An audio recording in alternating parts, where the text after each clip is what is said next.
کہ جب آپ دوسروں کے لیے دعا کرنا شروع کریں گے، آپ دوسروں کے لیے بہتری کے کام کرنا شروع کریں گے، آپ دوسروں کی پریشانیوں کے لیے، دکھ کے لیے، تکلیفوں کے لیے کھڑے ہوں گے، تو آپ کو اپنی پریشانیاں سنبھالنے والا بن جائے گا، آپ کو اپنے دکھ دور کرنے والا مل جائے گا، آپ کو اپنی بیماریاں دور کرنے والا مل جائے گا، کیونکہ وہ خود آپ کے لیے پریشان ہوگا۔ اب جب آنکھیں بند کریں گے، آپ فلاں بہن کے لیے، فلاں بھائی کے لیے، فلاں کے لیے، فلاں کے لیے درخواست کریں گے، اور خدا آپ کا چہرہ دیکھے گا، یہ اپنے لیے کم مانگے گا، اور وہ آپ کے مانگے بغیر آپ کو وہ سب کچھ دے گا جس کی آپ کو ضرورت ہے۔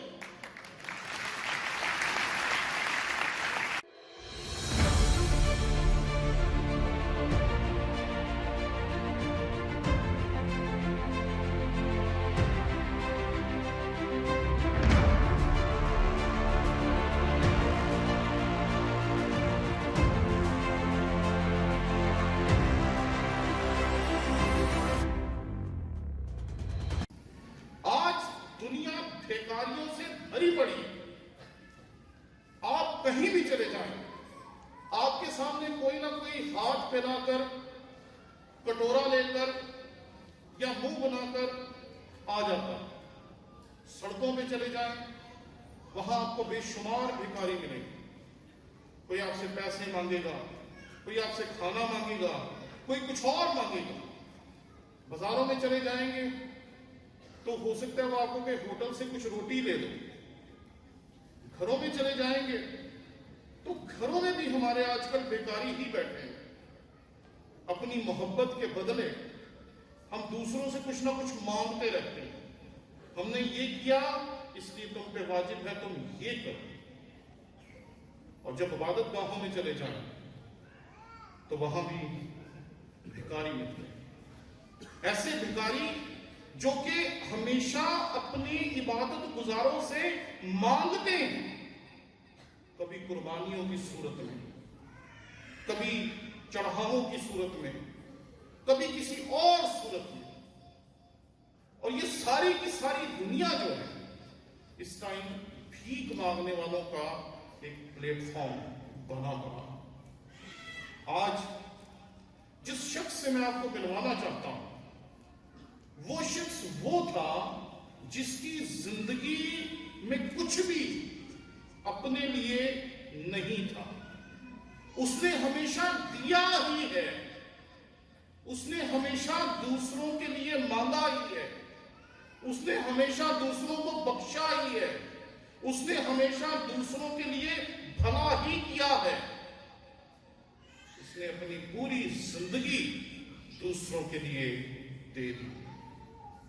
پوری دنیا میں ایسی شخصیت کے علاوہ میری نظر میں کوئی اور شخصیت نہیں ہے جس نے کبھی اپنی زندگی میں کچھ اپنے لیے نہ مانگا، کبھی مانگا ہی، اور جو مانگا، جس کے اوپر کئی مرتبہ نقاد کہتے ہیں کہ مسیح نے التجائیں کی، دعائیں کی۔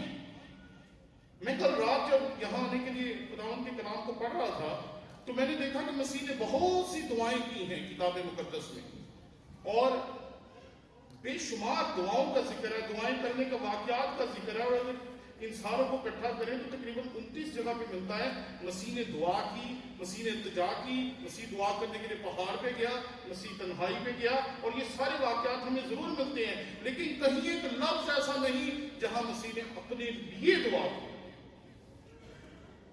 یہاں اس حوالے میں لکھا، اس نے اپنی بشریت کے دنوں میں زور زور سے پکار کر اور آنسو بہا کر اسی سے دعائیں اور التجائیں کی جو اسے موت سے بچا سکتا تھا۔ وہ دعائیں کرتا تھا، اور دعائیں ہم جیسی نہیں، جیسی ہم دعائیں لے کے بیٹھے ہوتے ہیں۔ جب جیب میں پیسے کم ہوتے ہیں تو پھر دعا یاد آتی ہے، جب زندگی میں عمر کم نظر آتی ہے تو پھر دعا یاد آتی ہے، جب صحت میں کمزوری نظر آتی ہے، جب شوگر نظر آتا ہے، جب بلڈ پریشر نظر آتا ہے، جب لگتا ہے کہ اب زندگی ختم ہونے والی ہے، ہمیں دعائیں یاد آ جاتی ہیں۔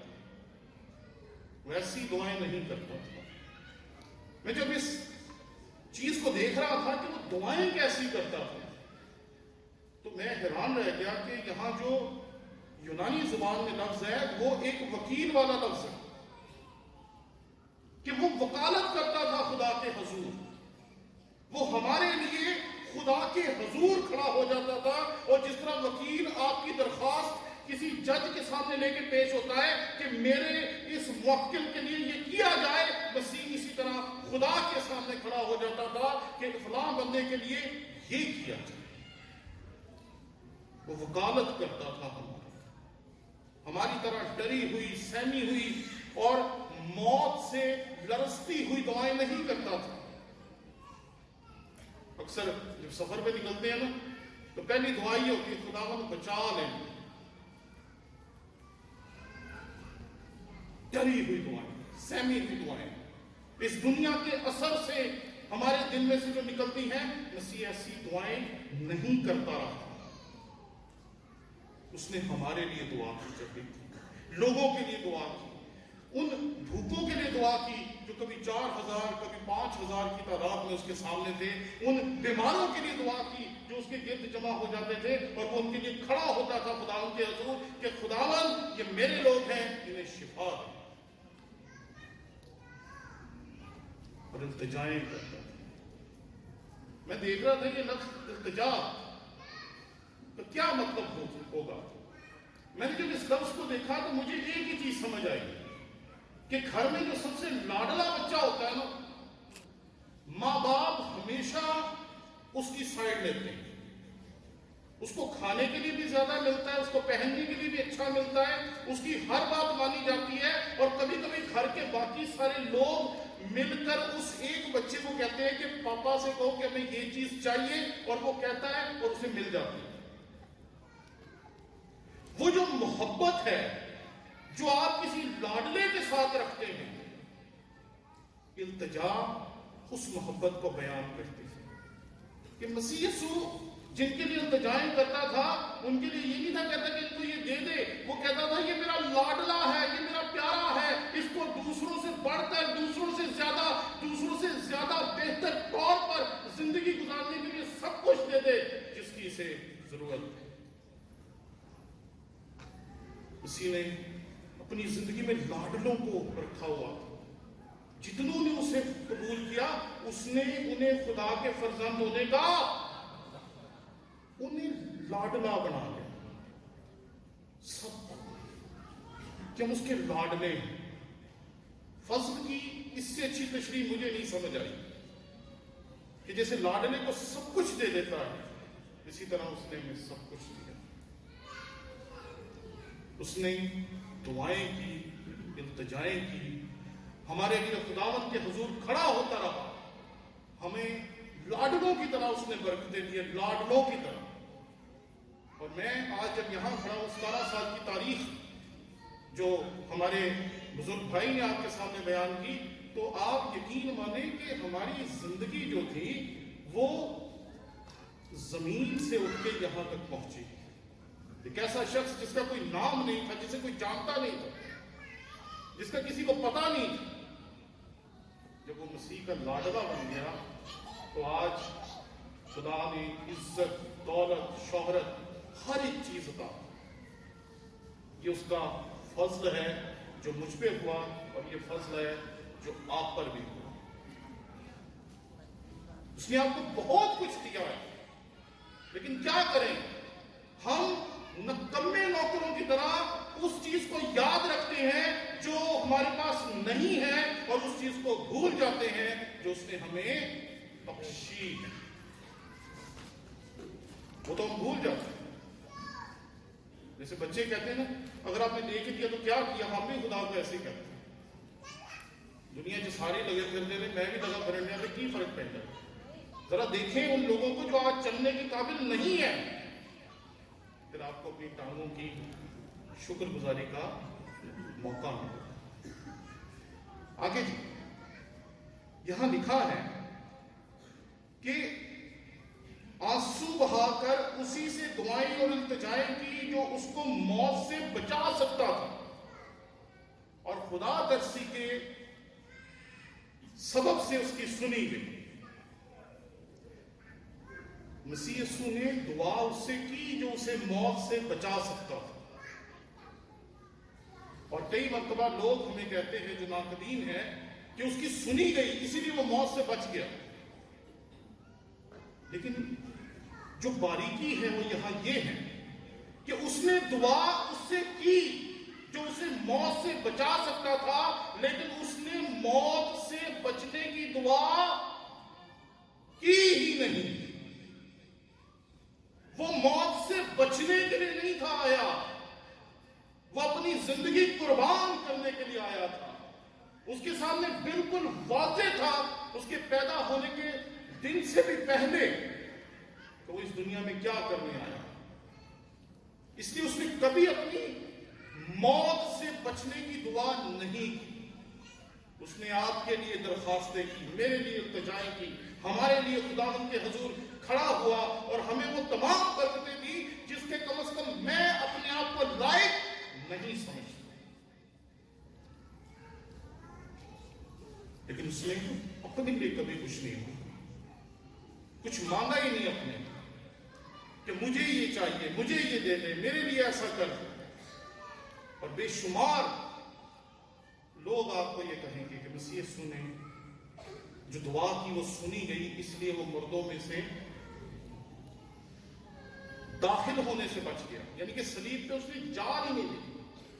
لیکن اس حقیقت کو یاد رکھیں کہ آپ نے اپنے ایمان کا اقرار کیا، مسیحی ایمان کو. وہ مر گیا، دفن کیا گیا اور تیسرے دن مردوں میں سے جی اٹھا.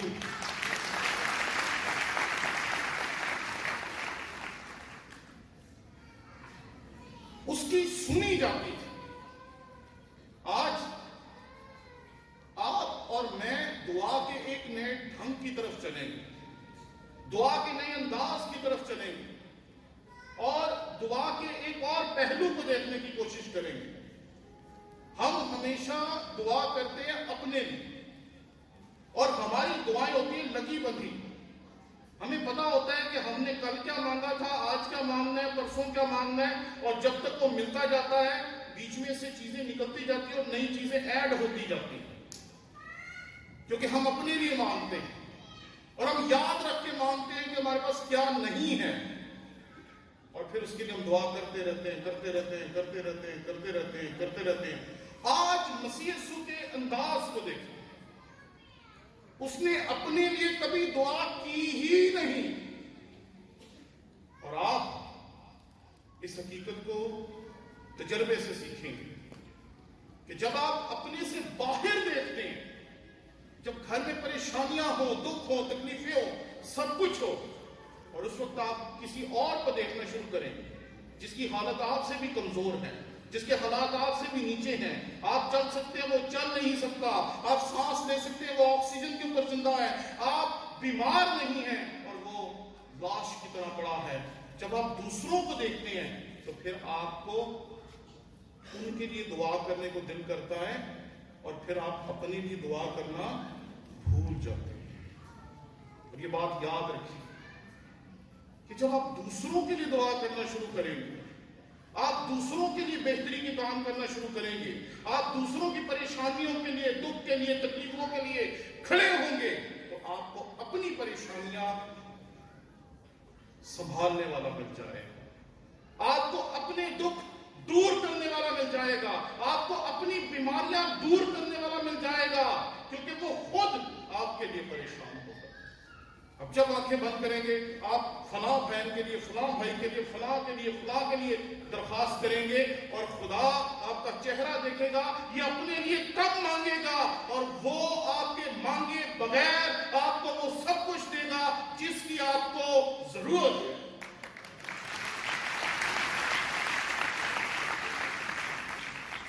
کیونکہ اسے تو پتا ہے آپ کو کیا چاہیے.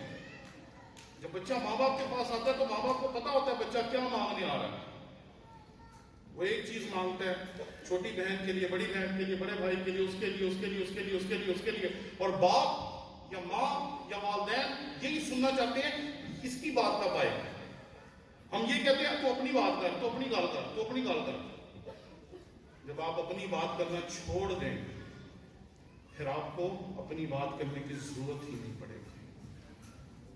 وہ دلوں اور گردوں کو جانچنے والا خدا ہے. وہ آپ کو اندر تک جانتا ہے.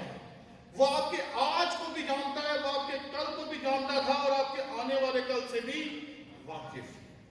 اسے پتا ہے کہ آج رات آپ کے ساتھ کیا ہونے والا ہے. اسے پتا ہے آج سے 20 سال بعد آپ کی زندگی میں کیا ہونے والا ہے. میں یہ قادر آباد جا رہا تھا, قائد آباد کنونشن میں. بھائی صاحب بھی وہاں دوسرے دن خدا کا کلام کی خدمت کرنے گئے. جب میں جا رہا تھا تو رستے میں اچانک ہی ہمارے سامنے بہت سارے ٹرک آ گئے. بڑی اچھی سپیڈ میں گاڑی جا رہی تھی اور ہم بھی بڑی اچھی سپیڈ میں چلا رہے تھے. تو اچانک ہی سامنے سے جو ہماری جگہ تھی اس کے پیچھے سے ٹرک نکل کے آ گیا. ہمارا رستہ بالکل بلاک ہو گیا. تو ہمارے پاس ایک ہی رستہ تھا کہ ہم نے کچے پہ گاڑی اتاری اور کچے پہ گاڑی اتار کے گھما کے کسی طریقے سے گاڑی کو بچایا کہ وہ دیواروں میں بھی نہ لگے اور اس کا ایکسیڈنٹ بھی نہ ہو. اب سیدھے جاتے ہوئے جب گاڑی یوں نیچے سے اتر کے گھوم کے دوبارہ سڑک کے اوپر گئی تو ہمارے ساتھ جو دوست بیٹھے ہوئے تھے, جو میرے ساتھ پادری صاحبان سفر کر رہے تھے, وہ 1 گھنٹے تک پانی بھی نہیں پی سکے. اتنا وہ خطرناک واقعہ تھا کیونکہ ہمارے سامنے اتنا بڑا پتھر تھا, گاڑی اسے لگ کے بچ ہی نہیں تھی سکتی. کیسے ہماری گاڑی پوری کی پوری گھومی اور دوبارہ سڑک پہ آ گئی, یہ سمجھ سے باہر ہے. لیکن مجھے مکینک نے بتایا, کہتے بھائی صاحب آپ پتہ کیوں بچ گئے؟ میں کہا جی کیوں؟ کہتے ہیں آپ کی گاڑی آٹومیٹک ہے. آٹومیٹک گاڑی جو ہوتی ہے وہ اپنے آپ کو خود ہی کنٹرول کر لیتی ہے, اس لیے آپ نے صرف گاڑی کو گھمانے پھرانے کو کنٹرول کیا ہے, باقی سارا کچھ گاڑی نے آپ کنٹرول کیا. میں کہا نہیں, نہ گاڑی کو میں نے کنٹرول کیا, نہ اسٹیئرنگ کو میں نے کنٹرول کیا. ہم سب کو کس نے کنٹرول کیا؟ جس کی خدمت کرنے جا رہے ہیں, جس کی خدمت کرنے جا رہے تھے, اس نے ہمیں محفوظ رکھا. پھر اپنے لیے دعائیں کرنے کی ضرورت نہیں پڑتی. آپ کے لیے وہ فکر مند ہوتا ہے, آپ کے لیے وہ پریشان ہوتا ہے, آپ کو وہ دیکھتا رہتا ہے. لیکن جب تک ہم اپنے لیے روتے رہیں گے, اپنی دکھ, اپنی پریشانیاں, اپنی تکلیفیں, تو آپ کی پریشانیاں آپ کو دبائے رکھیں گی. مسیح یسوع کا نمونہ کمال ہے. اس نے اپنے لیے کبھی کوئی دعا ہی نہیں کی, اور جو دعا کی جسے اکثر لوگ ہمارے سامنے پیش کرتے ہیں وہ یہ تھی, ایلی ایلی لما شبقتنی, اے میرے خدا, اے میرے خدا, تو نے مجھے کیوں چھوڑ دیا. اب مسیح یسوع نے جب یہ کہا تو وہ جس دکھ میں سے گزر رہا تھا اس نے اس دکھ کو بیان کیا, اور وہی بات عبرانیوں کے خط کا مصنف یہاں پہ لکھتا. یہاں لکھا ہے, اور باوجود بیٹا ہونے کے اس نے دکھ اٹھا اٹھا کر فرما برداری سیکھی. اور بھئی وہ بیٹا ہے خدا کا, اور اسے بھی دکھوں میں سے گزرنا پڑا, کرب میں سے گزرنا پڑا, پریشانیوں میں سے گزرنا پڑا, تکلیفوں میں سے گزرنا پڑا, سب کچھ کرنا پڑا. ہم یہاں اپنے پادری کو تانے دیتے ہیں, کسی ہدیہ دینا شروع کرتا, دہلی دینی شروع کرتی, تاڑے کو دعا کرانی شروع کرتی, ساڑھے سیاپے نہیں مکن دے. بھائی صاحب آپ نے کہا تھا عبادت کرواؤ سب ٹھیک ہو جائے گا, ہم نے کروائی سب ٹھیک نہیں ہوا. اسی تو پادریاں لڑنا آپ پہ. لیکن دیکھیں اس نے بیٹا ہونے کے باوجود مسیح یسوع کو کہا تھا بادشاہ کہ مجھے تجھے مارنے کا بھی اختیار ہے اور چھوڑ دینے کا بھی اختیار ہے. مسیح نے کہا تھا یہ اختیار تجھے اوپر سے دیا گیا. مسیح کو پتا تھا کہ اس کے ایک اشارے پہ کیا ہو سکتا, اس لیے وہ بالکل پرسکون تھا, اور اسے پتا تھا کہ اس نے ان دکھوں میں سے گزرنا. ہمیں بھی دکھوں میں سے گزرنا. ہمیں اس نے بیٹے کے طور پہ قبول کر لیا ہے, لیکن بیٹے بننے کا جو عمل ہے, جو گناہوں سے پاک ہونے کا عمل ہے, اس میں سے گزرنے کے لیے ہمیں دکھوں سے بھی گزرنا پڑے گا, پریشانیوں میں سے بھی گزرنا گزرنا پڑے گا، بیماریوں میں سے بھی گزرنا پڑے گا، تکلیفوں میں سے بھی گزرنا پڑے گا، اور ہر طرح کے حادثات میں سے بھی گزرنا پڑے گا، کیونکہ اس کا بیٹا بھی انہی حالات میں سے گزرا تھا۔ باوجود بیٹا ہونے کے اس نے دکھ اٹھا کر فرما برداری سیکھی، فرما برداری سیکھی اس نے۔ آج ہمیں بھی فرما برداری سیکھنے کی ضرورت ہے۔ ہمیں پتا ہے ہمارا باپ ہمارے لیے سب کچھ کر سکتا ہے۔ جب ہمیں پتا ہے ہمارا باپ سب کچھ کر سکتا ہے تو پھر ہمیں اپنے باپ پہ بھروسہ کرنے کی ضرورت ہے۔ دنیا کے لوگوں کی طرح بڑبڑانا، خداوند کے لوگوں پہ، خداوند کے خادموں پہ، خداوند کے کلام پہ شک کرنا غلط ہے۔ جس دن آپ کو یہ احساس ہو جائے گا کہ آپ قادر مطلق کی فرزندیت میں آ گئے ہیں، آپ اس کے بیٹے اور بیٹیاں بن گئے ہیں، پھر بہت سے ڈر نکل جائیں گے۔ پھر آپ کہیں گے جند لائی یسو دے نامے اسی دی کچھ اور جان۔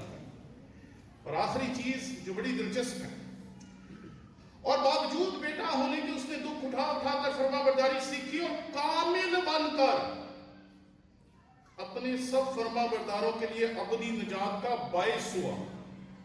میں نے جب یہ لفظ پڑھے میں حیران رہ گیا کہ ہم تو کہتے ہیں خداوند کامل ہے، یہاں لکھا ہے کامل بن کر، تو مسئلہ کچھ اور ہے۔ وہ تو کامل خدا کا کامل ظہور ہے، لیکن اسے بھی کامل ہونا تھا، کیونکہ جو ہم پاکستان میں کامل کہتے ہیں اس کا مطلب کچھ اور ہے۔ پاکستان میں کامل وہ ہے جس میں کوئی خامی نہیں، لیکن جب آپ کسی یہودی سے پوچھیں گے، کسی یونانی سے پوچھیں گے کہ بھئی کامل کسے کہتے ہیں، تو وہ آپ کو بتائے گا کہ جو چیز جس کام کے لیے بنتی ہے جب وہ اس کام کو پورا کر لیتی ہے تو وہ کامل ہو جاتی ہے۔ یہ مائک اس لیے بنا کہ میری آواز آپ تک پہنچا سکے۔ جس لمحے اس نے پہلی دفعہ آواز کو یہاں سے وہاں پہنچا دیا، یہ کامل ہو گئی۔ یہ پنکھا ہوا دینے کے لیے بنایا گیا ہے، جس لمحے اس نے ہوا دینی شروع کر دی یہ کامل ہو گیا۔ مسیح خداوند اس دنیا میں نجات دینے آیا تھا، جس لمحے اس نے نجات کا کام مکمل کر دیا، اس نے اپنا کام ختم کر دیا، وہ کامل ہو گیا۔ یعنی کہ کامل کا لفظ جو یہاں پر استعمال ہو رہا ہے وہ اپنی زندگی کے مقصد کو پورا کرنے کے لیے ہے کہ آپ کی زندگی کا مقصد ہے کیا، کس مقصد کے لیے آپ اس دنیا میں ہیں، کیوں آپ اس دنیا میں آئے، کیوں آپ اس دنیا میں پیدا ہوئے، کیوں آپ آج اس چرچ میں، اس خداوند کے گھر میں موجود ہیں۔ اس مقصد کو جاننا اور اس مقصد کو پورا کرنا، یہ دراصل تمام ہے۔ مسیح خداوند نے اپنے مقصد کو پہلے دن سے سامنے رکھا، اور جب اس نے مردوں میں سے زندہ ہوا تو اس نے اس مقصد کو پورا کر لیا۔ آج ہمیں فرما برداری سیکھنی ہے۔ پریشان ہیں تب بھی، دکھی ہیں تب بھی، اگر خداوند یسوع مسیح میں مسرور نہیں ہے تو آپ کے پاس لاکھوں کروڑوں اربوں روپیہ بھی ہو، آپ کی زندگی بیکار ہو۔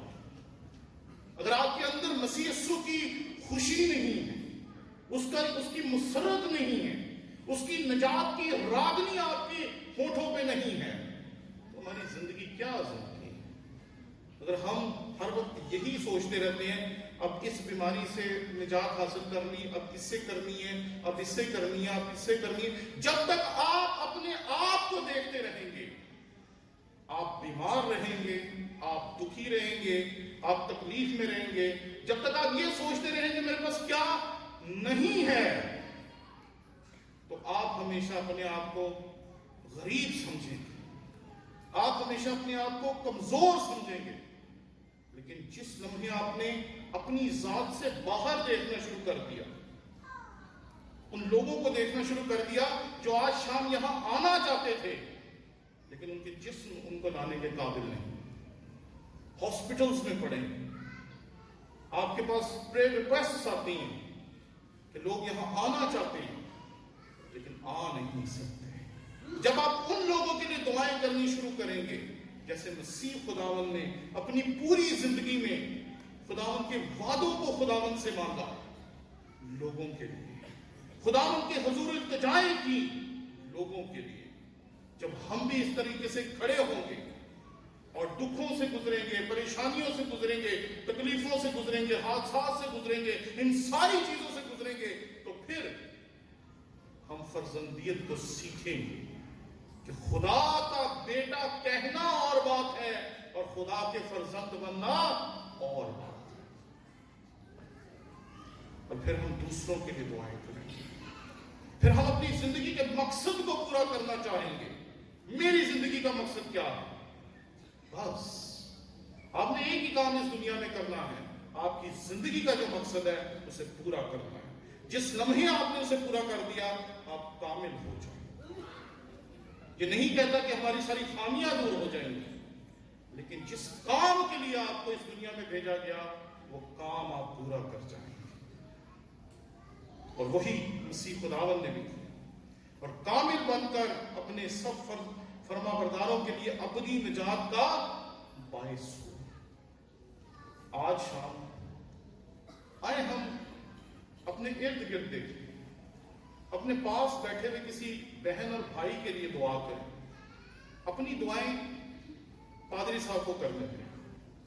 خداوند نے ان کو کھڑا کیا ہے، ان کے ساتھ ٹیم ہے جو آپ کے لیے دعائیں کرنے کے لیے تیار ہے، لیکن آج اپنے سے باہر دیکھیں، کوئی ایسا ہے آپ کے قریب جو آپ سے بھی زیادہ دکھ میں ہے، آپ سے بھی زیادہ غربت میں ہے، آپ سے بھی زیادہ تکلیف میں ہے، آپ سے بھی زیادہ پریشانی میں ہے، آپ سے بھی زیادہ برے حالات میں ہے، اس کے لیے دعا کریں۔ اپنی ذات سے باہر جھانکنا شروع کریں، اپنی ذات سے باہر دیکھنا شروع کریں، اپنے آپ میں سے نکلے باہر اور دوسروں کے لیے دعا کرنی شروع کریں۔ جسے مسیح خداوند نے نمونہ دیا، خداوند سے کہیں تو نے وعدہ کیا پورا کر، خداوند سے کہیں کہ خداوند اس بہن پہ اس بھائی پہ رحم تھا اور وہ رحم کھائے گا۔ اس لیے آئے آج اپنی ذات سے باہر نکل کے دعائیں کریں، دوسروں کے لیے دعائیں کریں، دوسروں کے لیے التجائیں کریں، اور پھر خداوند آپ پہ آپ کی زندگی کے مقاصد کو ظاہر کرے۔ پھر آپ کو اپنے لیے نئی دعا کرنی پڑے گی، وہ آپ کو تمام برکتیں بغیر مانگے ہی دے دے گا۔ آئے ہم اپنی آنکھوں کو بند کریں اور ایک مختصر سی دعا کریں گے۔ باپ، ہم تیرے حضور حاضر ہیں، ہم تیرے شکر گزار ہیں کہ تو نے اپنے بیٹے کی مثال سے ہمیں سکھایا کہ کس طرح اس نے اپنی فرزندیت کے دنوں میں رو رو کر دعائیں اور التجائیں کی، اور تجھ سے کی جو موت سے بچا سکتا تھا، لیکن اس نے موت سے بچنے کے لیے دعا نہیں کی، بلکہ دوسروں کے لیے دعائیں کی، دوسروں کے لیے برکتیں چاہی، دوسروں کے لیے شفا مانگی، دوسروں کے لیے نجات مانگی، دوسروں کے لیے گناہوں کی معافی مانگی، دوسروں کے لیے سب کچھ مانگا۔ ہمیں فضل دے، ہم بھی اپنے آپ سے نکلیں، اپنی ذات سے، اپنے گھرانے سے، اپنے بچوں سے، اپنے آپ سے باہر نکلیں اور دوسروں کے لیے دعا کرنے والے بن سکیں، دوسروں کے لیے درخواستیں کرنے والے بن سکیں، التجائیں کرنے والے بن سکیں، تاکہ ہم اپنی زندگی کا وہ مقصد پورا کر سکیں جو پورا کرنے کے لیے تو نے ہمیں اس دنیا میں بھیجا۔ یہ فضل ہم میں سے ہر ایک کو عطا فرما، مسیح خداوند کے نام میں مانگتے ہیں۔